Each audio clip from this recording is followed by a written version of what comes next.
लक्ष्मी रूपेण संस्थिता नमस्तस्ते नमस्तस्ते नमस्तस्ते नमो नमः।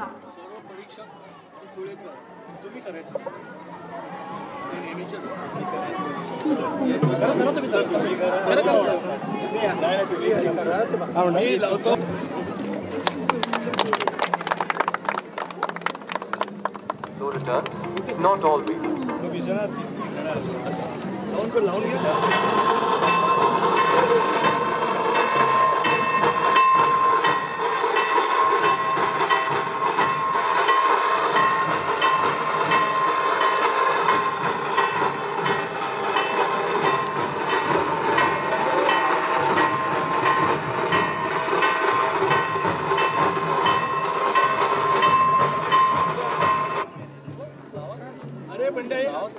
तू नुसता स्टुडंट नाही आहे।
व्यासपीठावरील उपस्थित आजच्या कार्यक्रमाचे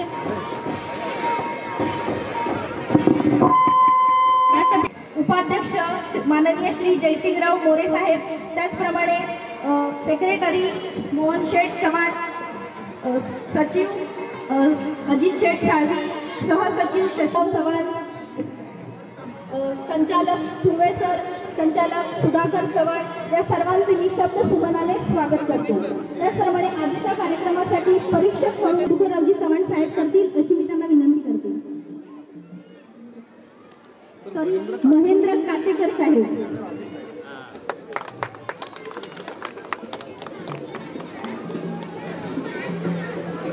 धन्यवाद साहेब। त्यानंतर मी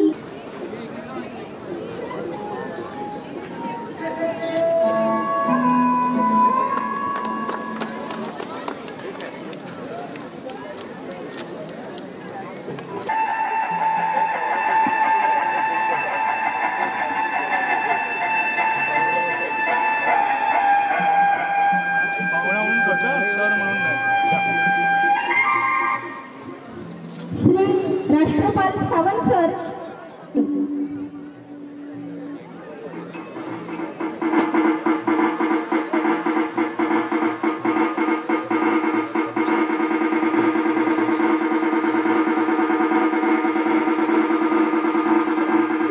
संदीप शिरदकर सर, रत्नागिरी जिल्हा भजन सम्राट यांचेही स्वागत साहेब करतील अशी मी त्यांना विनंती करते।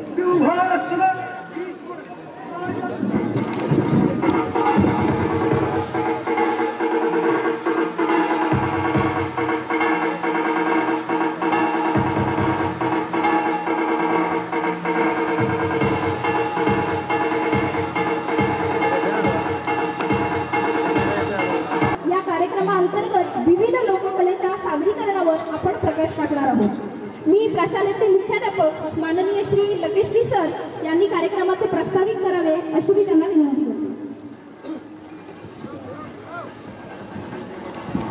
अशोकराव चव्हाण, अजित शेठ साळवी, यशवंत भाऊ चव्हाण, सुर्वे सर, सुधाभाऊ चव्हाण, आजचे परीक्षक आमचे मित्र Rashtrapal Sawant sir, Dhanawade sir, Bhumte sir, Shirdankar sir, या गावचे प्रतिष्ठित नागरिक उपस्थित, त्याचप्रमाणे पत्रकार प्रशांत चव्हाण, कॉलेजच्या प्राचार्या काटकर मॅडम, आज आनंदाचे डोही आनंद कार्यक्रमाचं आयोजन आम्ही करतोय। यापूर्वी वेगवेगळे प्रांत, किल्ले, त्याचप्रमाणे गेल्या वर्षी संत, अशा वेगवेगळ्या प्रकाराने इथे आम्ही रावट्यांचं आयोजन केलेलं आहे। यावर्षी जे आयोजन केलेलं आहे ते निश्चितपणे यावर्षीचं जे आयोजन आहे ते महाराष्ट्राची लोकधारा हा कार्यक्रम आहे। हा कार्यक्रम घेण्यामागे निश्चितपणे हेतू आहे। तर ह्या लोककला आहेत, हे करमणुकीचं साधन असं सामान्यपणे आपल्या समोर विचार राहतो, पण जर आपण इतिहास पाहिला तर लढायांना जेवढे महत्व दिलंय तेवढंच ह्या लोककलेला महत्व आहे। मन प्रज्वलित करण्याचं काम जर कोणी केलं असेल तर लोककलेने केलेलं आहे। शिवाजी महाराजांच्या काळामध्ये पोवाड्याने एक आपल्यामध्ये विरस निर्माण केला, त्यानंतर भारुड असतील, पथनाट्य असतील, आज सुद्धा सामाजिक जे वेगवेगळ्या समस्या आहेत ते याच माध्यमातून आपण पुढे आणू शकतो। त्यामुळे याचा जागर होणं लोककलांचं हे गरजेचं आहे, त्या जिवंत राहिल्या पाहिजेत आणि निश्चितपणे मार्गतामान एज्युकेशन सोसायटी हा जागर करत आहे। ह्या लोककला आपल्या समोर पुन्हा आम्ही आणत आहोत आणि आमच्या ह्या बालमनावरती ह्याचा संस्कार होईल आणि निश्चितपणे उत्कृष्ट शाहीर, उत्कृष्ट लेखक, उत्कृष्ट अभिनय करणारी मंडळी यातून निर्माण व्हावी असा संस्थेचा मूळ हेतू आहे। जनसामान्यांना शिक्षण हा मूळ उद्देश या संस्थेचा आहे आणि विद्यार्थ्यांचा सर्वांगीण विकास हाही हेतू नाकारता येणार नाही। Education should work with culture असं म्हटलं, संस्कृती ही शिक्षणाबरोबर गेली पाहिजे आणि हा इथे मुळात जो हेतू आहे हा धागा पकडूनच ही संस्था आमची पुढे चाललेली आहे। निश्चितपणे आज जाकडी नृत्य, भारूड, भजन, मंगळागौर, दिंडी, दशावतार हे सगळे, चांदा तू बांधा, हे जेवढे लोककला आहेत त्यांचं प्रेझेंटेशन आम्ही करणार आहोत। या 14 रावट्या आहेत। निश्चितपणे मला सांगायला आवडेल की या मातीमध्ये सुद्धा वेगवेगळ्या कला आहेत, लोककला आहेत। नमन ही आमची एक कला आहे। आज ही शिवपार्वती गजानना रंग भरू दे आमचे गाणं, या पद्धतीचे बोल जेव्हा सुरू होतात तेव्हा निश्चितपणे आमचा आबालवृत्त जरी असला तरी त्याचे पाय थिरकायला लागतात, मान हलायला लागते। निश्चितपणे आपण सगळे लोक आज या कार्यक्रमाचे साक्षीदार होऊया आणि या मुलांना शुभेच्छा देऊया, आशीर्वाद देऊया। धन्यवाद। आणि आमचे उपाध्यक्ष श्री जयसिंगराव मोहन चव्हाण, शशिकांत कृष्णाजी चव्हाण, अशोक सताराम चव्हाण, श्री अजित साळवे, यशवंत वामनराव चव्हाण, सुर्वे प्रताप सुर्वे, सुधाकर चव्हाण, संदीप चव्हाण, सर्व आमचे पंड्या उर्फ प्रशांत चव्हाण सर्व। मी आपला अधिक वेळ घेत नाही, सरांनी आपल्याला सांगितलं आहे परीक्षेला सगळ्यांना अभिमान वाटेल अशा तऱ्हेचा कार्यक्रम आहे। एकच मुद्दा सांगतो, ह्या ज्या कला आहेत त्या सगळ्या कलांचा उपयोग छत्रपती शिवाजी महाराजांनी हेर म्हणून करून घेतला। वासुदेव असेल, नंदी बैल असेल, आणखीन कुठल्या ज्या कला आहेत ज्या गावागावात जातात, तमाशा असेल, कीर्तनकार असतील, त्या त्या ठिकाणी मोगलांच्या दरबारात काय चाललंय काय नाही, आणि याचबरोबर ह्या कलाने धर्म टिकवून ठेवला आपला। भजन, कीर्तन, उपास, तापास, नमन या सगळ्यांनी दिल्लीवर अनेकांनी राज्य केली। दिल्लीत राजे बदलले, मोगल आले वगैरे वगैरे आले, इंग्रज आले, सगळे आले, पण भारत देशाची संस्कृती बदलली नाही, त्यांनी बदलू शकले नाही। खूप प्रयत्न केले, त्याचं कारण या सगळ्या लोककला, जागर हा लोककलेचा आहे, या टिकून राहिल्या। पंढरपूरची यात्रा टिकून राहिली, नंदीबैल गावोगाव फिरायला लागला, वासुदेव सकाळी फिरायचा, नमन व्हायचं, लावण्या व्हायच्या, तमाशे व्हायचे, सगळे अभंग व्हायचे, दिंडी व्हायची, मंगळागौर व्हायची, या ठिकाणी पालखी असेल, लेझिम असेल, दशावतार असेल, जाकडी नृत्य असेल, या माध्यमातून संस्कृती टिकून राहिली। केवळ मुलांना मार्क मिळाले 40, 50, 60 याच्यात तर महत्त्व आहेच, पण त्याने आयुष्य घडत नाही। तर आपला संस्कार काय, आपला इतिहास काय, आपली संस्कृती काय, आपली प्राचीन संस्कृती काय, आपले संत कोण, आपले ऋषीमुनी कोण, आपले साहित्यिक कोण, आपले देव कोण, आपले महापुरुष कोण, आपले क्रांतिकारक कोण, आपले देशभक्त कोण, समाजसुधारक कोण, या वेगवेगळ्या विषयाला हात घातलं जातं। मी सगळ्यांना शुभेच्छा देतो। 20 मिनिटं सगळ्यांना दिली जातील जास्तीत जास्त.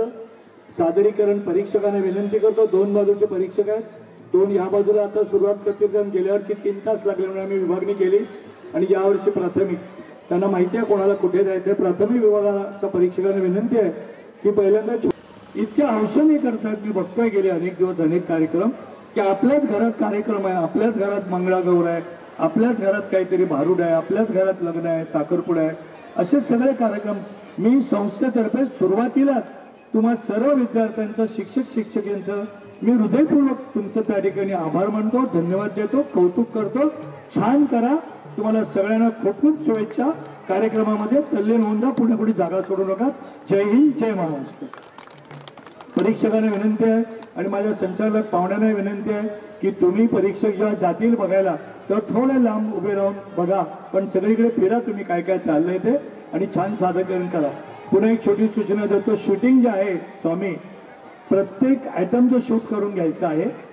त्याच्यानंतर सगळं इथलं शूटिंग करून झालं की प्रत्येक वर्गातल्या शिक्षकांनी आपलं सादरीकरण झालं, सगळं संपलं की आपल्या कार्यक्रमात सहभागी होणारे जे वेशात वेगवेगळे आलेले आहेत मुलं त्यांच्यावर फोटो काढून घ्यायचा सर्व मुलांबरोबर आणि याच परिसरामध्ये त्या ठिकाणी तुम्ही राहायचे. आपली सोडून जायचं नाही. ज्यांचं झालं असेल त्यांना वॉशरूममध्ये जायला वगैरे हरकत नाही, पण याच तंबूत राहायचं आहे. विसरून जा मागचे वर्ग. आता नमस्कार. धन्यवाद साहेब. कार्यक्रमाला सुरुवात करा परीक्षणाला. त्यानंतर परीक्षणाचे काम चालू होईल. श्री संदीप शिरदनकर सर आणि राष्ट्रपाल सावंत सर ज्युनियर कॉलेजचं परीक्षण पाहतील.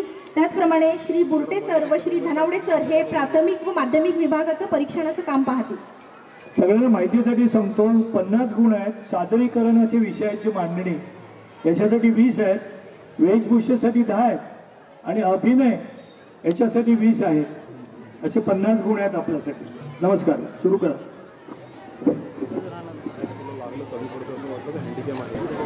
सादरीकरण कुठले कुठले सब्जेक्ट आहे म्हणजे माझं म्युझिकचे असेल समजा तर ह्याच्यात विषय जास्त येतो, बीट्स वगैरे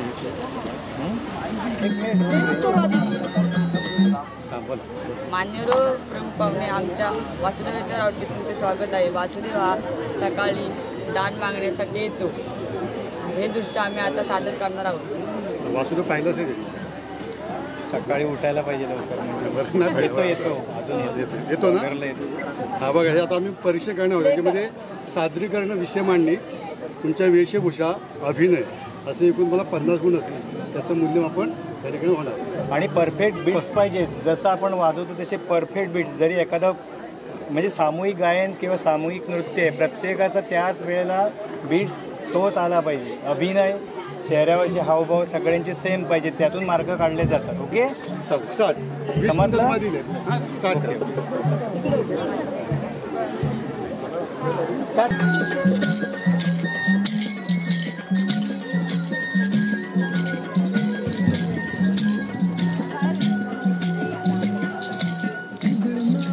मॅडम सारखं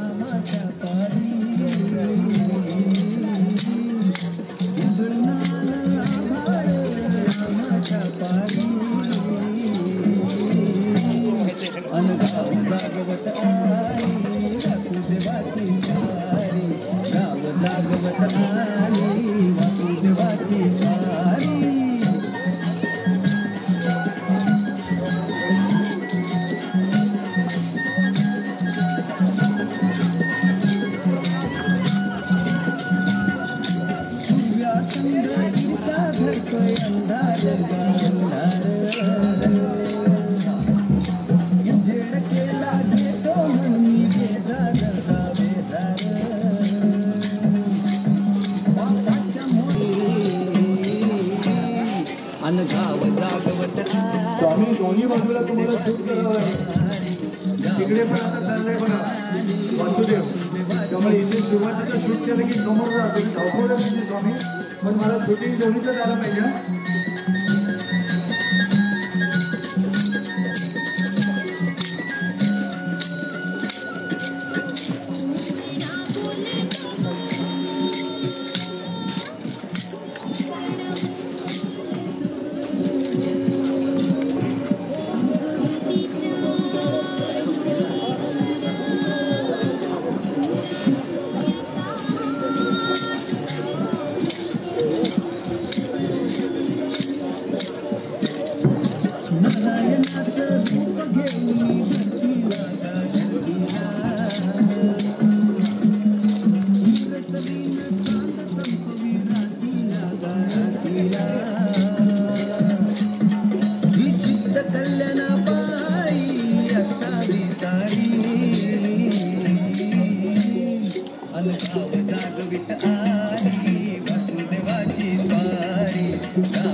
थोडा खाली कर.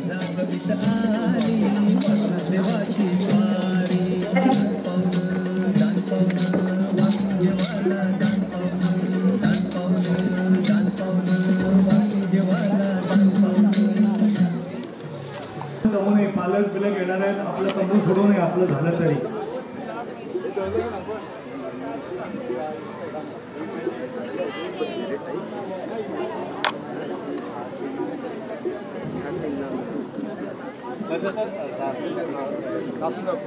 वीस मिनिटात संपवायचं सगळ्यांना, नाही तर मार्ग जातील.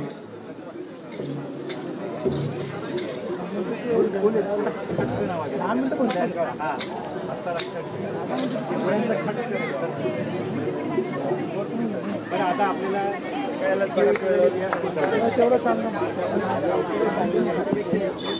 कोणी यायला पाहिजे तर मला काही ॲक्शन त्याची जरा व्यवस्थित वाटते. गळम जाणताना तुम्हाला सकाळचं गळम जाणताना गायचं ना पण तो पंडितचा फोटो आहे वरती, पंडित दिसतोय.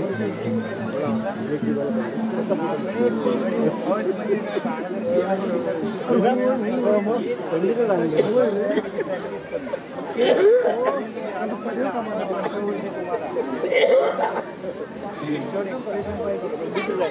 एक्सप्रेशन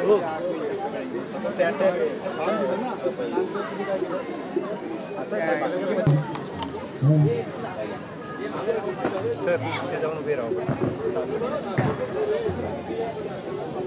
या या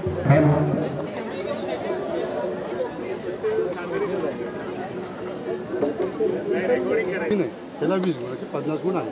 आणि वेळ तुम्हाला आता किती 20 त्यांचं असेल तेवढं होते. 20 मिनिटाच्या आत होते ते. 20 मिनिटात.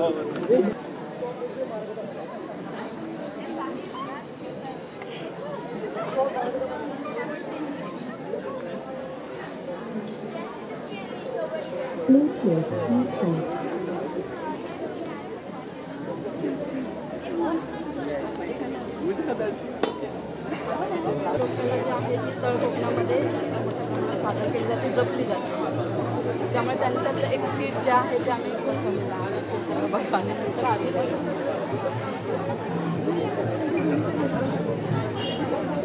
मी श्री विष्णू नारायण आहे. मी आत्मा आहे, मी परमात्मा आहे, मी तेज आहे, मी वायू आहे. मीच या विश्वाचा पालन करत आहे. मला कोणतेही शस्त्र कापू शकत नाही, अग्नी जाळू शकत नाही. मीच या विश्वाचा पालन करत आहे. मी निर्माण केलेल्या सृष्टीच्या चाराचारात पानाफुलांच्या झाडापत्त्यांच्या पानापासुळ्या जे जे या पृथ्वी तळात मरते अमरते जे काही आहे त्या ठिकाणी मी आहे. जेव्हा जेव्हा धर्माची हानी होते आणि अधर्माची वाढ होते तेव्हा तेव्हा मी अवतार घेतो. सज्जनांच्या रक्षणासाठी आणि दुर्जनांच्या पुन्हा धर्म संस्थापनासाठी मी प्रत्येक युगात अवतार घेतो. माझा पहिला अवतार आहे मत्स्य अवतार. पृथ्वीला महाभयानक प्रलयापासून वाचवण्यासाठी मी मत्स्य अवतार धारण केला. त्याचबरोबर हैग्रीव नावाच्या राक्षसाने ब्रह्मदेवांकडील 4 वेद चोरून तो महासागराच्या तळाशी लपला होता. तेव्हा महासागराच्या तळाशी लपून माशाचा अवतार घेऊन आहे. मी आत्मा आहे, मी परमात्मा आहे, मी तेज आहे, मी वायू आहे. मीच या विश्वाचा पालन करत आहे. मला कोणतेही शस्त्र कापू शकत नाही, अग्नी जाळू शकत नाही. मीच या विश्वाचा पालन करत आहे.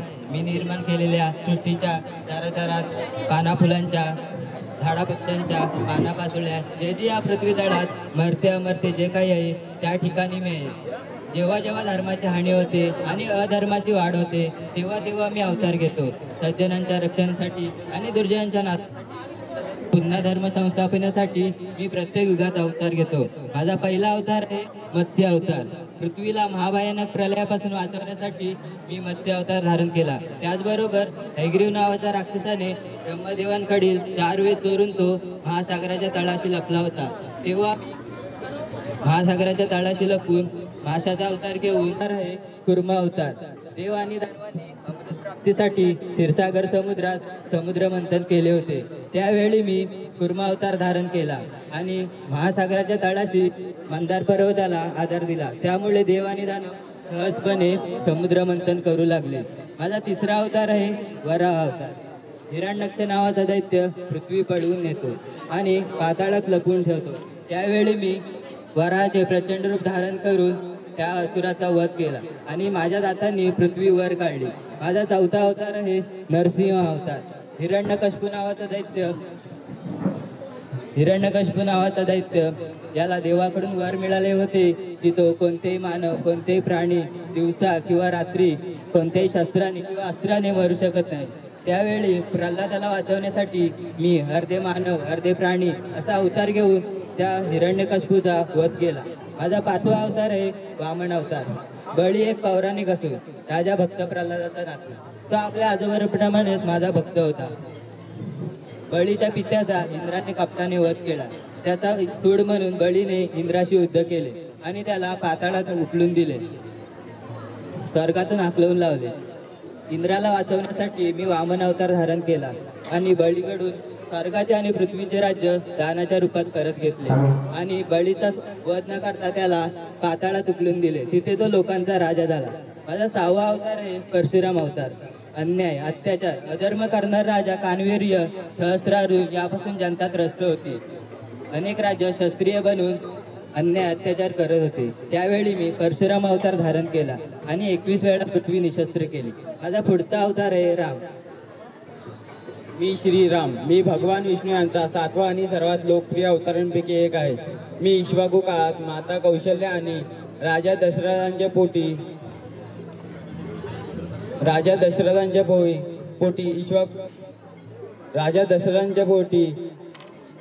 इक्ष्वाकू कुळात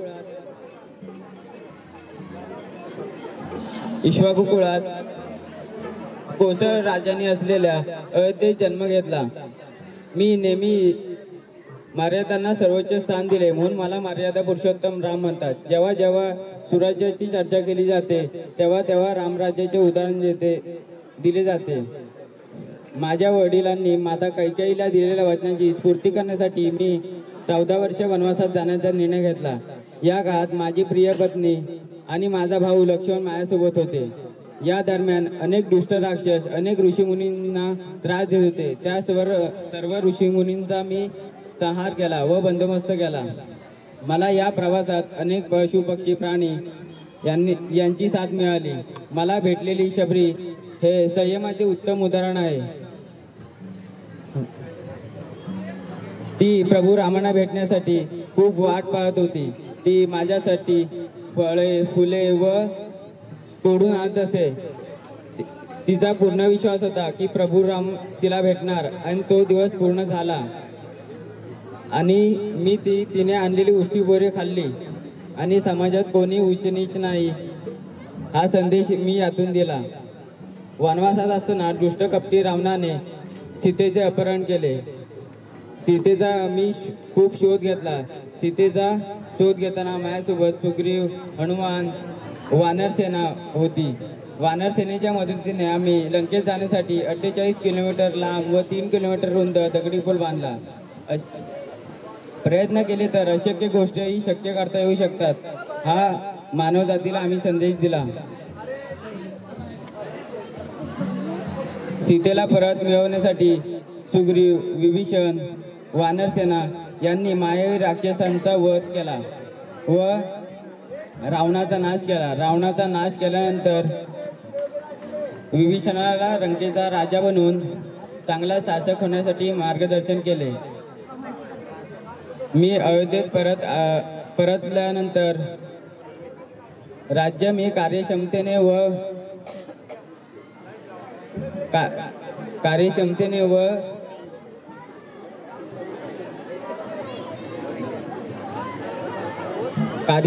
चालवले.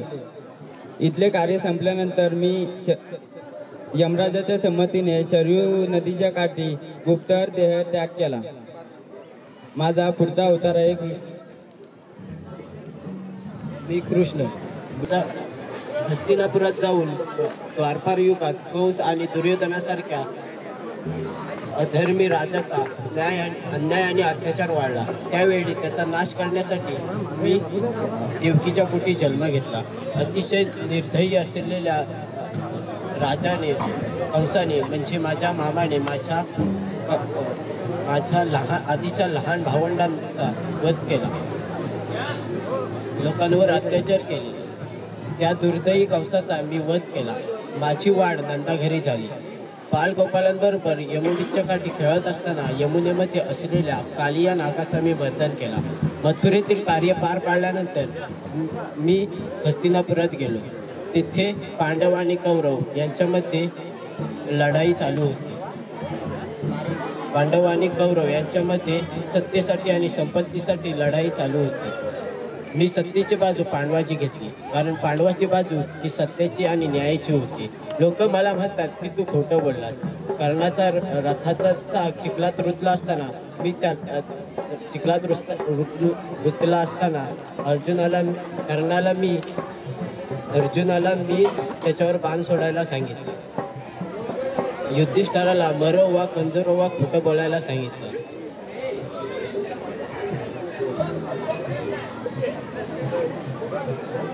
मरो वा कंजरो वा खोटं बोलायला सांगितलं. काल्पनिक कालोख करून मी जयेंद्रनाथाचा वध अर्जुनाला करायला सांगितलं.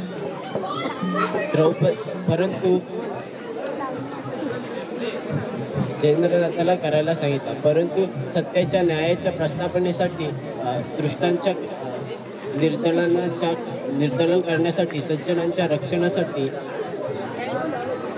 निर्दलन करण्यासाठी जशास तसे उत्तर देणे हा राजधर्म असतो. हा जीवनातील एक मार्ग असतो. द्रौपदीचे वस्त्रहरण होत असताना कर्ण तिला वेश्या म्हणाला. वस्त्रहरण होताना काही विरोध न करता द्रौपदी तिच्याकडे बघत राहिला. कूटनीतीने पांडवाला वनवासात पाठविले. युद्ध सुरू असताना कूटनीतींनी सगळ्यांनी अभिमन्यूवर प्रहार केले. हे एक असत्य अमानवी युद्ध खेळले गेले. युद्ध सुरू होण्यापूर्वी अर्जुन जेव्हा आपल्या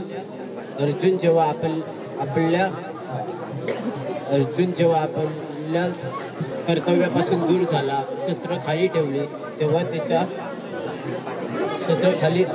त्याला त्याच्या कर्तव्याची जाणीव करून देण्यासाठी मी त्याला विश्वदर्शन देऊन भगवद्गीता सांगितली, जी आजही तुम्हाला दिशा मार्गदर्शक आहे. मी या सर्व प्रसंगात पांडवाच्या बाजूने उभा राहिलो. पांडवांना त्यांचा हक्क मिळवून दिला. त्यांना त्यांचे राज्य मिळवून दिले आणि हस्तिनापुरातून बाहेर पडलो. पुढे द्वारका निर्माण केली आणि तिथे राहू लागलो. द्वापार युगात कार्य पार पाडल्यानंतर माझा एका पारध्याच्या हातून अंत झाला आणि माझ्या पृथ्वीवरील अस्तित्व पार पडले. अस्तित्व संपले आणि माझं पृथ्वीवरील सृष्टीमधील अणुरेणूमध्ये भरून आहे. धन्यवाद. माझ्या राज्यात आजपासून कुणी नारायणाचं नाव घेणार नाही, कारण त्याने माझा भाऊ हिरण्यकचा वध केला आहे.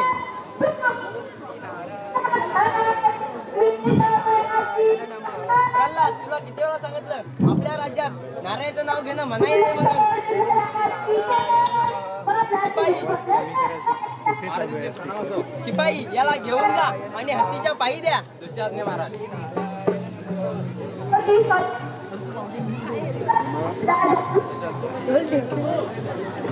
ओम श्री नारायण. किंवा आवाज कमी करायचा आहे. दुसऱ्या गावच्या नारायण नारायण बोलतो, तुझा नारायण आहे तरी कुठे? या पृथ्वीच्या चराचरात माझा नारायण वसलेला आहे. ओम श्री परीक्षा नारायण. झाल्यानंतर मग या खांबामध्ये आहे का? हो, या खांबात सुद्धा माझा नारायण आहे. बघतो प्रेक्षकांना मनमुराद पाहायला मिळणार आहे.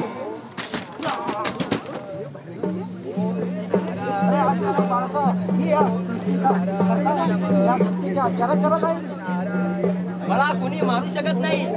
मला ही रात्री किंवा दिवसा अस्त्राने किंवा शस्त्राने कुणी मला मारू शकत नाही.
भक्त संकटी नाना स्वरूपी सापीसी धर्म स्वरूपी सापीसी धर्म आरती सप्रेम जय जय विठ्ठल परब्रह्म आरती सप्रेम जय जय विठ्ठल परब्रह्म अंबरशी कारणे गर्भवास सोशीशी वेदनेले चोरुनी ब्रह्मानुया देसी मत्स्यरूपी नारायण सगळे सागर धुंडीसी हस्त तुझा लागता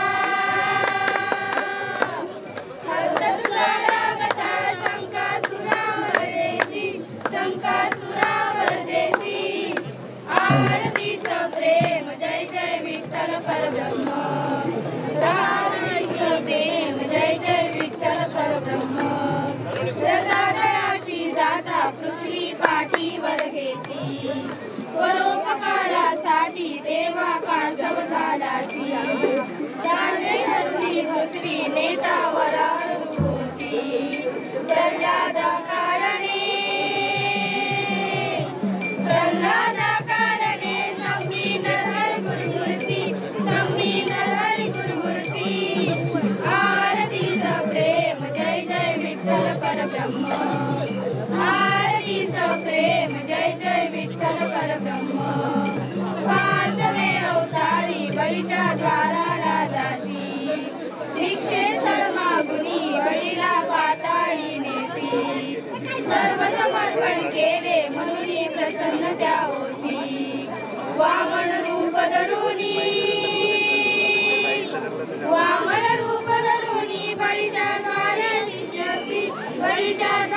तिष्ठसी आरतीचं प्रेम जय जय विठ्ठल परब्रह्म आरतीचं प्रेम जय जय विठ्ठल परब्रह्म सहस्र जगती केला कष्टी रेणुका म्हणून सहस्र निक्षत्री पृथ्वीला वापराया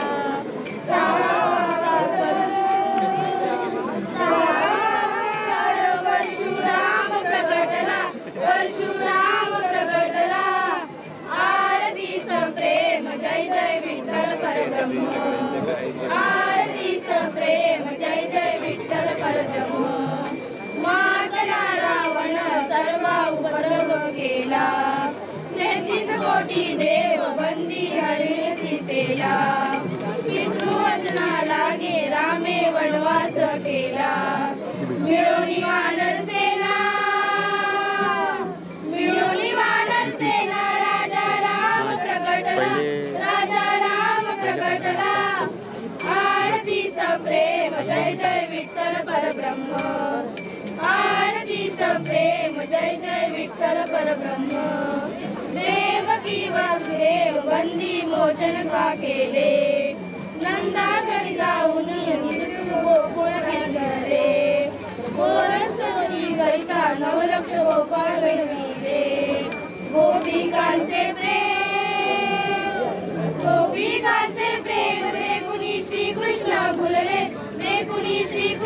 भुलले आरतीच प्रेम जय जय विठ्ठल परब्रह्म आरतीच प्रेम जय जय विठ्ठल परब्रह्म प्रत्येक एक मॅडम गाणं पण असतं ते पण घ्यायला पाहिजे समजलं काय त्याची ढोलकी पण असते बरोबर त्यांच्या आणि त्याचा थ्रोट स्पीड असतो पुरा श्रीकृष्ण पण चांगला रोल केला काय प्रॉब्लेम नाही पण हे आहे ना फुल स्पीड पाहिजे भाषण होतं सगळ्यांचे होतात पण आता तुमचे 5 प्रोग्राम आहे शाळेत झालेले म्हटल्यावर तुमचं बाकीचं सादरीकरण उत्तम आहे मी म्हणेन वेशभूषा तर चांगलीच आहे प्रश्नच नाही काय वेशभूषा चांगली आहे पूर्ण हे सगळं डेमो चांगलाच म्हणजे खरोखर चांगला आहे तुमचं काम कुठलं होतं सेकंड थर्ड राम ना तुम्हाला पूर्ण पाठांतर केलं पाहिजे शब्द अशी कडक फेकले पाहिजेत ना दशावतार जरा कोण चुकला ना तुम्ही बघितले तिकडचा मी प्रात्यक्षिक दशावतार बघितलेत 15 दशावतार आणि मी म्युझिक फर्स्ट 90मध्ये तिकडेच शिकलोय पाहिजे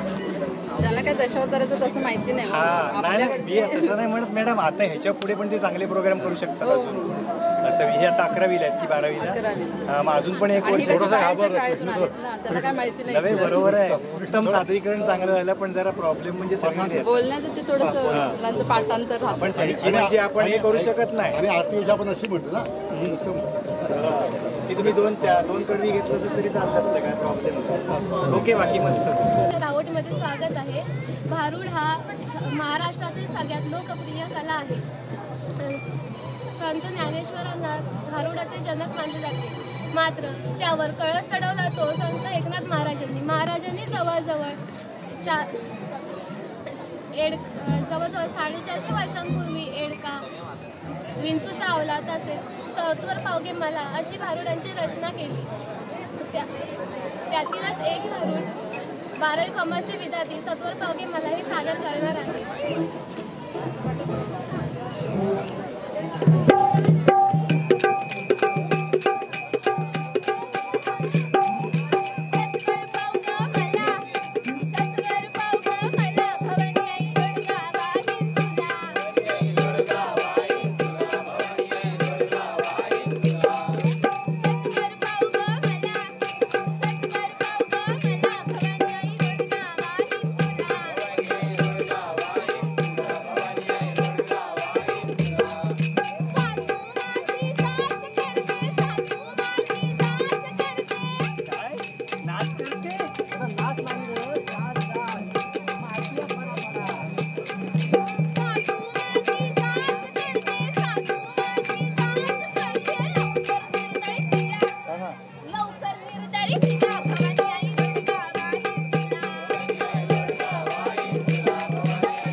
आणि प्रमुख पाहुण्यांचे मनापासून स्वागत करते.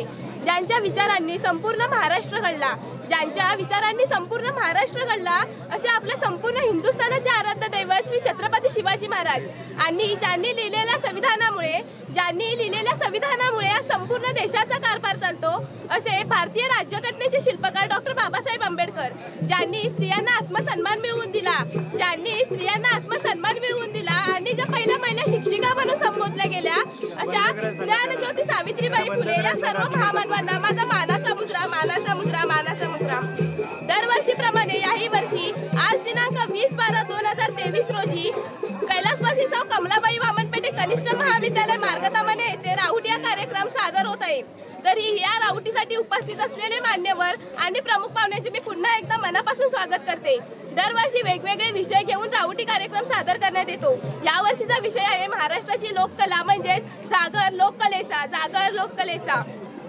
तर लेझिम ही सुद्धा एक महाराष्ट्राचीच लोककला आहे. लेझिम म्हणजे काय, ती कशी असते आणि तिचा नृत्य व्यतिरिक्त उपयोग काय या संबंधी मी तुम्हाला थोडक्यात माहिती सांगणार आहे. लेझिम ही एक महाराष्ट्राची लोककला आहे. अलीकडच्या काळात सामान्यतः गणेश चतुर्थीला मोठ्या प्रमाणावर खेळली जायची आणि मोठमोठ्या कार्यक्रमांच्या उद्घाटन सोहळ्यातही लेझिमचा खूप वापर व्हायचा. लेझिमचे काही वेळा लेझियम असेही शब्दलेखन केले जाते. लेझिम नर्तक एक लहान वाद्य वाजवतात ज्याला झिंगल बसवलेले असते, त्यालाच लेझिम असे म्हणतात. लेझिम याच नावावरून या नृत्य प्रकाराला लेझिम असे नाव देण्यात आले. लेझिमचा नृत्या व्यतिरिक्त व्यायाम म्हणूनही वापर केला जातो. व्यायाम हा एक आपल्या शरीरासाठी एक चांगला घटक आहे. लेझिमची रचना ही 2 चौकार आणि वर्तुळात देखील असते.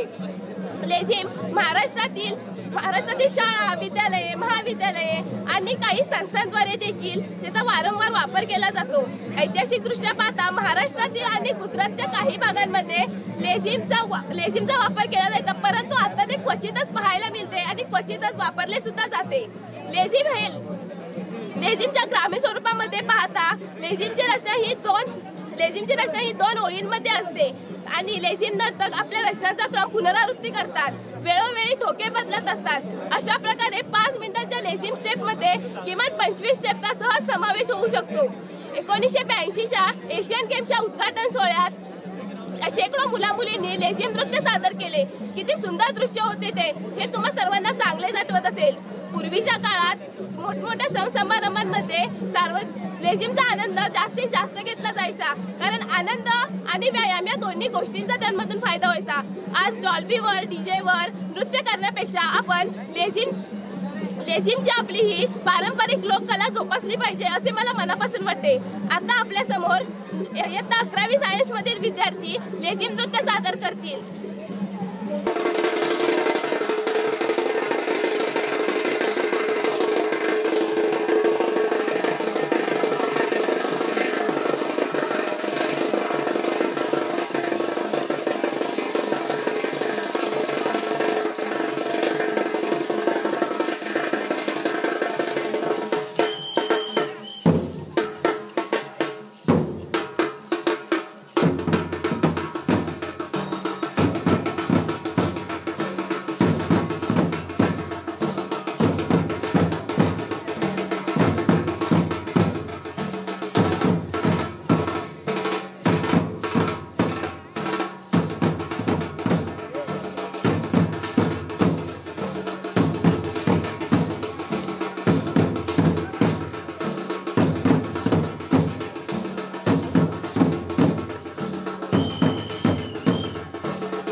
पालक आणि शाळा साडेबारा वाजता शाळेची मुले शाळा येणार आहे.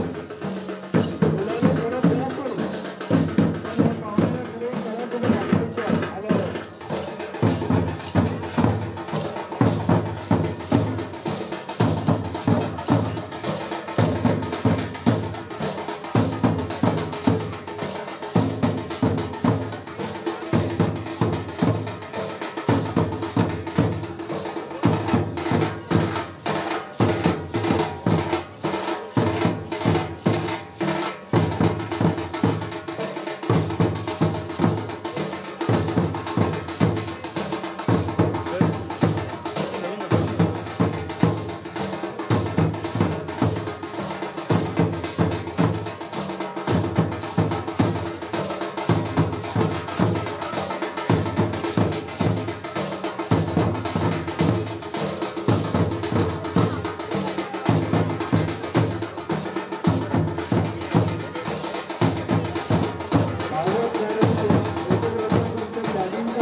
फाल्गुन पौर्णिमेनंतर वसंत ऋतूला सुरुवात होते.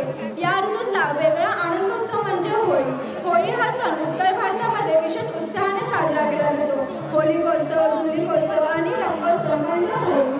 गुळवाट व रंगपंचमी अशी या उत्सवाची स्थानीय विभागणी होते. गुळवाट व रंगपंचमी अशी या उत्सवाची स्थानीय विभागणी होते. फाल्गुन पौर्णिमेपासून ते फाल्गुन वैद्य पंचमीपर्यंत हा उत्सव साजरा केला जातो. होळीच्या वेळी ग्रामदेवतेची पालखी काढण्यात येते. कोकण कट्यात प्रसिद्ध असलेला पालखी उत्सव पाहण्यासाठी देश विदेशातून लोक येतात. वर्षानुवर्षे ठरवलेल्या दिवशी देव घरोघरी पाहून चालले जातात असे मानले जाते. ग्रामदेवतेची ओटी भरतात. प्रत्येक घरात जाऊन पालखी नाचवण्याचा कार्यक्रम झाला की पालखी नाचव ताडाच्या झाडाची होळी तोडून पालखी नाचवणारे रात्री 6 पालखीसमोर आणून ठेवतात. कोकणातील शिमगा चाकमानी लोकांच्या हृदयातील हळवा कोपरा. कोकणातील माणूस कामधंद्यासाठी कितीही लांब गेला असला तरी होळी आणि गणपतीच्या सणाला मात्र त्याचे पाय नेहमी गावाकडेच वळतात. या शिमगोत्सवाचा समारोप काही ठिकाणी शिंपणे, रमदोल, देवीचा दिवट्या गोंध घालून केला जातो. चला तर मग पाहूया देखावा आणि ढोलताशांच्या गजरातील थरारक असे पालखी नृत्य. काही वेळी आम्ही पूजा केली ती मान्य करून घ्यावं. सर्वांना सुखी सांभाळ. मुलगा जत्रेला जाणार म्हटल्यावर आईच्या काळजात चर्रा झालं. चर्रा एवढ्यासाठी झालं की मुलगा जत्रेला जाणार म्हणजे त्याच्या हातावर किमान 10 रुपयाची नोट ठेवली पाहिजे. त्या आईला काही कळेना कुठून आणावे पैसे. आपल्या घरावर दुकाने झालं, आपल्या उशाची सतत गरिबी. असं असताना पोराला 10 रुपये द्यावे तरी कुठून. माऊलीने विचार केला, बराच वेळ विचार केला. शेवटी निवडीत ठेवलेला खुरपं उचललं आणि दुसऱ्याच्या शेतात खुरपायला भांगल्याला गेली. दिवसभर राबले, काबाड कष्ट केले. संध्याकाळी रोजगाराचे पैसे मिळाले, ते घेऊन घरी आले. मुलगा शाळेतून घरी आला. आईला म्हणाला, आई उद्या लवकर जाणार आहे, मी आज लवकर झोपतो, पहाटे मला लवकर उठव. मुलगा झोपी गेला. पहाटे लवकर उठला. आईला उठवलं. आईला सांगितलं, आई मला लवकर जत्रेला जायचंय, मला लवकर भाकरी टाक. मुलगा आंघोळीला गेला. आई चुलीजवळ बसली. लाल मुलं झाल्या निखाऱ्यावर तिने भाकरी भाजायला सुरुवात केली. मुलगा आंघोळ करून परत आला. ताटावर बसला. आईने भाकरी मोडली, दुमडली, पोळ्याचा थाळी टाकला. तोपर्यंत पोळ्याची आरोळी घुमली. आई लवकर वाढ, मला उशीर होतोय. माऊलीनं इकडे तिकडे बघितलं. चुलीवरच्या पातेलं लाल बंद झालं होतं. ते उचलायला काहीतरी हवं होतं. उचलायला काहीच सापडत नव्हतं. मुलाची आरे घुमली. आई लवकर वाढ, मला उशीर होतोय. या माऊलीने विचार नाही केला. रिकाम्या हाताने चुलीवरील पातेलं उचललं. सरळ दिवशी चटका बसला. हात झटक्यात मागा घेतला. डोळ्यातून खर दिवशी अश्रू आले. हात पदरामध्ये गुंडाळला. तोपर्यंत पोळ्याची दुसरी आरोळी आली. आई लवकर वाढ, मला उशीर होतोय. माऊलीने विचार नाही केला. त्या भाजलेल्या बोटांनी लाल कुंद दुधाचं पातेलं उचललं. पुन्हा एकदा सरळ दिवशी चटका बसला. चटका सोसे ना तरी ते पातेलं उचललं. पोराच्या थाळीत दूध ओतलं. दूध ओतताना पोरानं बघितलं, आईच्या डोळ्यातून पाणी येते. मान खाली घालून पोराने भाकरी कुस्करून निमूटपणे जेवायला लागलं. जेवण झालं. पोरगा जत्रेला निघालं. आईने जवळ घेतलं. डोक्यावरनं हात फिरवला. त्याला सांगितलं, नीट जा, नीट ये. काकोरीला ठेवली 10 रुपयाची नोट काढली. त्या पोराच्या हातावर ठेवली. सांगितलं, खा काहीतरी याचं, काहीतरी घे याचं, उपाशी राहू नको. पोरगा 10 रुपयाची नोट घेऊन जत्रेला निघालं. दिवसभर फिरलं. फिरणारे गरगर फिरणारे पाळणे बघितले. जिलेबी, बत्ताशे, खेळणी बघितली. हरवून गेलं, बहरून गेलं, आनंदून गेलं जत्रेत. संध्याकाळी अंधार पडायला लागला. पोरगा घरी परतायला निघालं. आई जराशी वाट बघत होती. पोरगं लांबून येताना दिसलं. आईला हायसं वाटलं. जवळ गेली. पोराला जवळ घेतलं. डोक्यावर हात फिरवला. त्याला विचारलं, अरे काय काय बघितलं जत्रेत? पाण्यात बसलास का? जिलेबी खाल्ली का? तुला 10 रुपये दिले होते, काय आणलंस बरं त्याचं? मुलगा आईला म्हणाला, जरा धीर कर बस, सांगतो तरी. आई म्हणाली, सांग ना काय आणलं त्याचं 10 रुपयांचं. मुलगा आईला म्हणाला, आई डोळे मीट. ती म्हणाली, काय आणलं? तो म्हणाला, आधी डोळे मीट. आईने डोळे मिटले.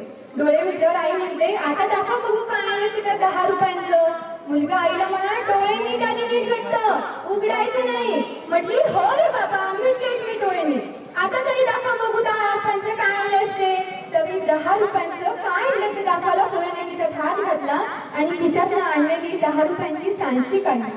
आणि ती त्या आईच्या हातावर ठेवली. आणि सांडशीचा स्पर्श झाला आणि त्या माऊलीच्या डोळ्यातून खळखळ पाणी उभरायला लागलं.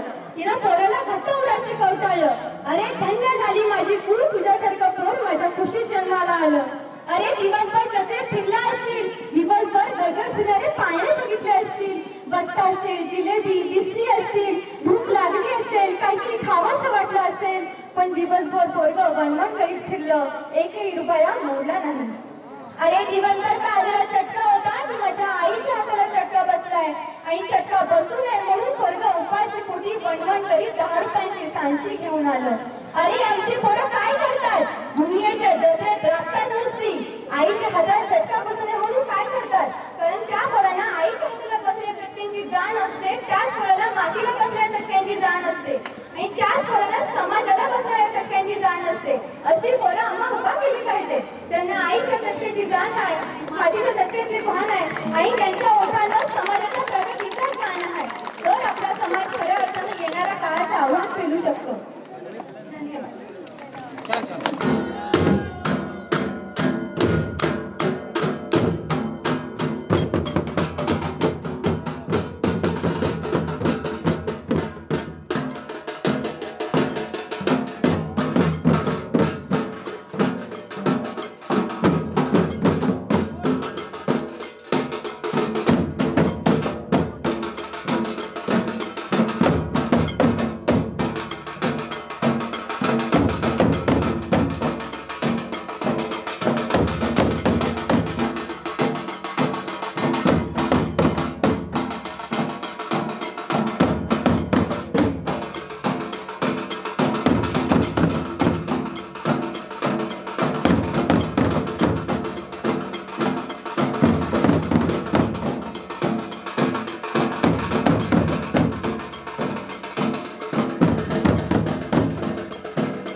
तुमचं शेवटचं वर्ष यंदा, पुढे तुम्ही 13वी तिथे राहणार की कुठे जाणार ते पुढचा प्रश्न आहे.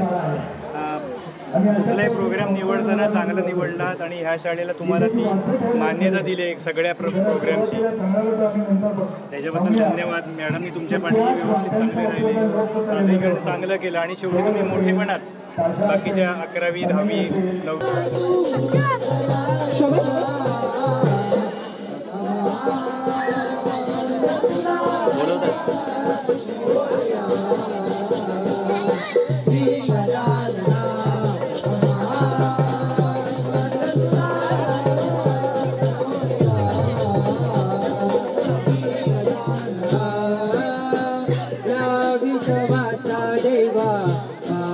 विधाता गजवदना तू देवा करा अंतदाता, गजवदना तू देवा करा अंतदाता, गजवदना तू देवा करा अंतदाता. तारावे तुझ्या भक्तजना, तू तारावे तुझ्या भक्तजना,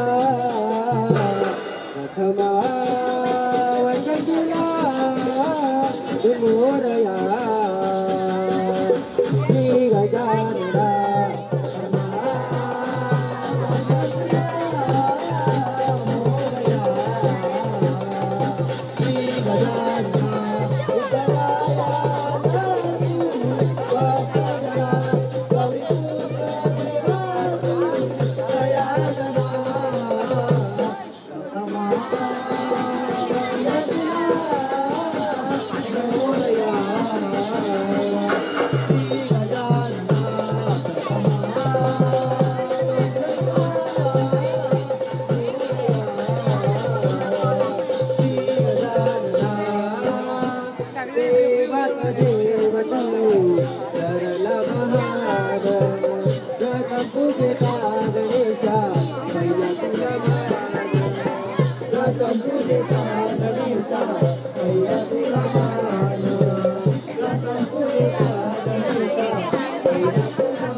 आलाय अडवायला राजले लावी तुडवायला, आलाय अडवायला राजले लावी तुडवायला.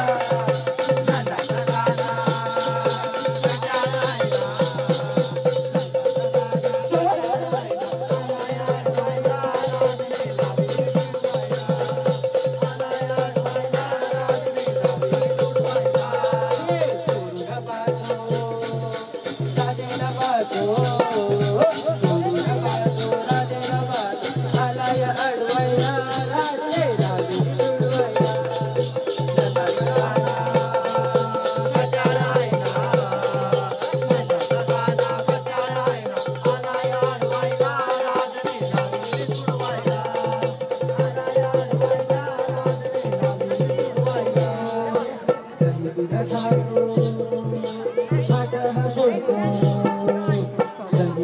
बाजू माता पडतो आलाय अडवायला राजले लावली तुडवायला आलाय अडवायला राजले लावली